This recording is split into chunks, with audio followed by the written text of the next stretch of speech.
So maybe you don't have a raised bed, or maybe you don't have giant grow bags and you just have a traditional ground garden. Well, how do you prepare the soil for that? Well, one, you can take a soil test and send it off to your local university extension. They will give you a breakdown of the NPK, micronutrients, if it needs to be added this or if this needs to not be added, to get a balance to figure out what's going on with your soil.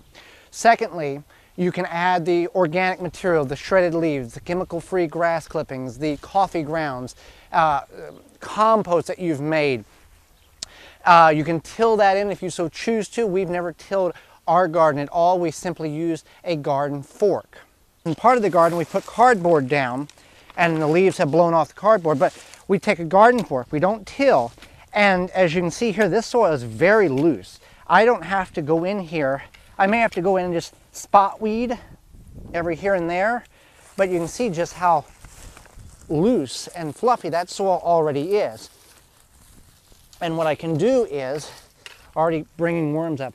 So soil prep is an incredible, very important aspect of your garden, whether containers, raised beds, or traditional ground gardening. For more information, please visit thewisconsinvegetablegardener.com.